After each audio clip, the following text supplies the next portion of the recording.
Halo saudara, apa kabar Anda hari ini? Senang sekali saya Angga Wisudawan kembali menjumpai Anda dan kali ini tema talk show kita sangat luar biasa sekali yaitu infrastruktur apik masyarakat Jember. Seperti kita ketahui bersama memasuki tahun kedua proyek multi-years, pemerintah Kabupaten Jember ini terus berupaya mengejar ketertinggalan melalui perbaikan infrastruktur. Dan kita lihat sudah ada puluhan jembatan se-Kabupaten Jember yang sudah rampung diperbaiki. Selain itu, berbagai ruas jalan yang dulunya berlubang mendapatkan julukan yang kurang enak didengar begitu ya, yaitu Juglangan Sewu, kini sudah mulus, sudah rata dan sudah bagus bisa dinikmati oleh masyarakat Jember. Dan tentu saja untuk membincang hal ini terkait dengan program multi-years, kita akan berbincang selama 30 menit ke depan dan kita akan mengajak pemirsa untuk mengetahui penjelasan dari Bupati Jember, Bapak Haji Hendy Siswanto STIPU, bersama saya Angga Wisudawan.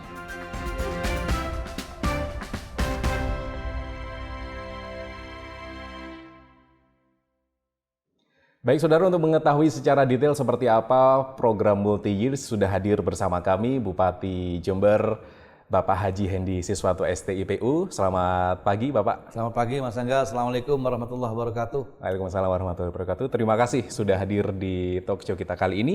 Temanya sangat menarik sekali begitu ya, yaitu infrastruktur apik masyarakat sejahtera. Masya Allah, luar begitu biasa. Ya. Baik.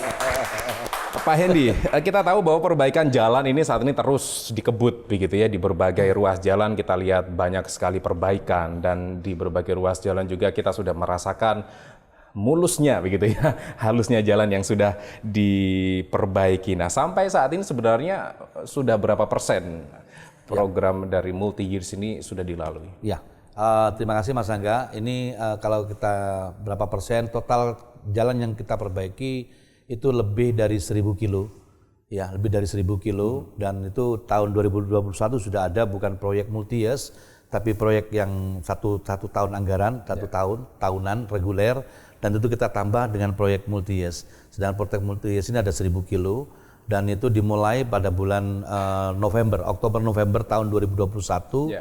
Kenapa multi-years itu 2 tahun berjalan berlangsung. Jadi proyek itu bisa dikerjakan tahun 2021 dan dilanjut terus tanpa putus sampai tahun 2022. Dan insya Allah alhamdulillah hari ini sudah selesai, sudah di atas 75%. Di atas 75% sudah dikerjakan melalui program ini, begitu ya. Kemudian jalan dengan kategori apa saja ini yang disentuh dengan program multi-years? Jadi kita ada satu regulasi yang tidak boleh kita lewati, itu undang-undang, bahwa ada jalan nasional, ada jalan provinsi, terus ada jalan kabupaten. Kalau jalan nasional itu Kementerian Pusat PUPR ya. Kalau jalan provinsi itu bisa provinsi di tingkat 1 Jawa Timur. Kita masuk ke jalan kabupaten.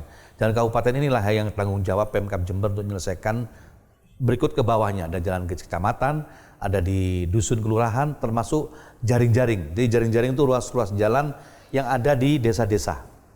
Yang ada di desa-desa itu bisa dengan skim anggaran yang 2 macam skim anggaran, bisa anggaran dari APBD dan bisa dari anggaran DD, dana desa. Dana desa itu datangnya dari Kementerian Desa, dari Kemendes, itu masuk langsung ke Kades. Itu bisa mereka, kalau Pak Kades ada jalan yang rusak sedikit, mungkin cuma 500 meter, 200 meter, mereka bisa menggunakan DD ya, dana desa. Tidak besar juga dana DD. Nah, tapi lebihnya itu bisa tetap APBD masuk di dalam itu. Berarti kategori jalan yang disentuh program ini yaitu yang menjadi wewenang pemerintah daerah, yaitu Kabupaten Jember begitu ya. Jadi misalkan nanti ada kerusakan dari jalan provinsi atau nasional, bukan menjadi wewenang dari pemerintah daerah begitu. Nah, selain jalan ini, apa yang menjadi prioritas pembangunan infrastruktur lainnya? Karena memang masyarakat begitu ya, dengan jalan yang baik itu mereka sudah sangat bersyukur begitu. Tapi dari pemerintah tentu saja ada target lainnya. Infrastruktur apa yang menjadi target berikutnya? Jadi yang tahun 2021-2022 ini adalah target jalan dan penerangan.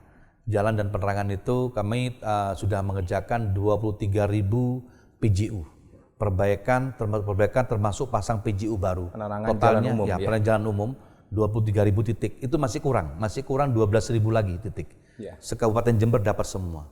Termasuk di desa-desa? Termasuk di desa-desa. Namun intinya begini, semangat untuk tadi disampaikan Mas Angga bahwa itu ada Jeglongan Sewu.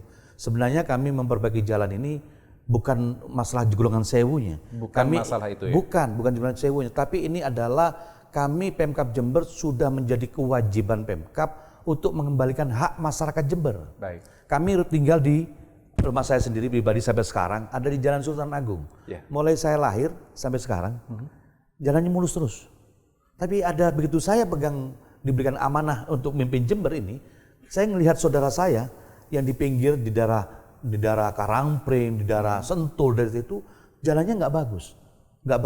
Padahal mereka orang Jember juga. Mereka harus bisa menikmati sama dengan jalan di depan tempat saya di Jalan Sultan Agung. Nah itulah semangat itu bahwa jalan ini esensinya wajib Pemkab Jember memberikan fasilitas yang sama dimanapun itu lokasi. Tidak ada perbedaan antara jalan kabupaten, jalan ini. Intinya jalan harus bagus. Karena dengan jalan infrastruktur yang bagus, jalan bagus, lampu penerangan bagus, tentunya di situ yang akan mereka dapatkan adalah kemudahan mereka untuk melakukan perdagangan ekonomi. Dan ini adalah hak dari setiap masyarakat Jember. Wajib dinikmati, wajib didapat. Ya.